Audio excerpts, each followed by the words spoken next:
Dieu créa l'homme à son image. Il le créa à l'image de Dieu. Il le créa homme et femme. Et c'est cette image de Dieu-là qu'il a dit. Maintenant, soyez féconds. Faites la sortie. Mon image, c'est quoi? C'est mon caractère. C'est ma nature. C'est ma bonté, c'est mon amour, c'est ma paix, c'est ma fidélité, c'est ma patience, c'est ma bienveillance. Deuxième instruction, multipliez-vous. Mais à qui est-ce que j'ai demandé de se multiplier?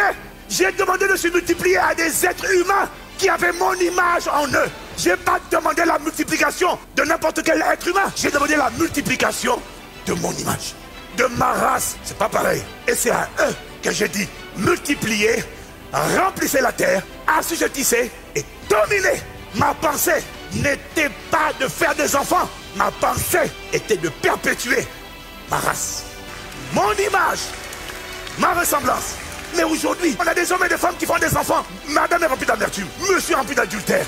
On fait rentrer des enfants sur la terre et ils ont arrêté les gènes des deux parents, les iniquités des deux parents. Alors on met des enfants au monde qui sont remplis à la fois de l'amertume, de la débauche, du rejet. En plus, papa n'était pas là, de l'insécurité, de la pornographie. C'est pas ça mon image. Je n'ai pas dit de perpétuer ça sur la terre, parce que c'est à cause de vous que la terre est en train d'être détruite par la qualité des êtres humains qui sont complètement défigurés. C'est pas ça mon image. C'est pas ça mon image. C'est pas ça mon image. Mon but, c'était de perpétuer mon image à moi sur la terre. En Genèse 2, il dit, il n'est pas bon que l'homme soit seul. Je lui créerai une aide semblable à lui. Et c'est après avoir dit ça qu'il institue le mariage. S'il institue le mariage pour que la femme soit l'aide, le vis-à-vis, pas la personne écrasée, mais la personne équivalente, le complément. S'il institue, il crée l'homme pour qu'il gouverne la terre et qu'il lui donne une femme pour l'aider.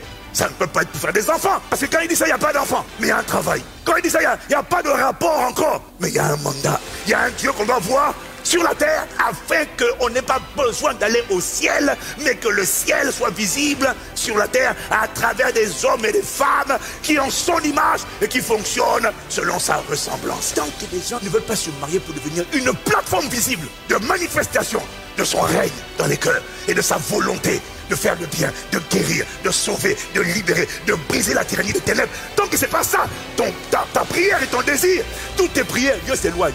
Toutes tes prières sur le mariage n'intéressent pas Dieu. Dieu ne s'intéresse qu'aux prières conformes à sa voix. Avant de faire des enfants, il faut que Christ soit formé. Quand il est formé, de la même manière que le diable, à travers l'iniquité des ancêtres, transfère des fléaux, des malédictions. Quand ton père est sorcier, ta mère est sorcière, elle a le pouvoir par les liens de sang de te transférer des dons spirituels mystiques. C'est pour ça qu'il y en a qui sont nés avec des dons de divination, des dons de voyance. Pourquoi? C'est transmis par des parents sorciers. Donc on peut transmettre par le sang. Mais quand les deux sont remplis du Saint-Esprit, aïe, il m'a dit, ils vont transmettre des ingéniosités, ils vont transmettre de l'embrasement pour Dieu. Alors c'est comme ça qu'il y a des enfants qui naissent dès son jeune âge. L'enfant aime Dieu dès son jeune âge. Il a une voix terrible dès son jeune âge. Il a une combinaison de dons spirituels, de capacités. Un enfant qui a 6 ans a des dons de connaissance, de discernement des esprits. Oh, donne-nous, fais de nous des parents remplis du Saint-Esprit. Oh, donne-moi.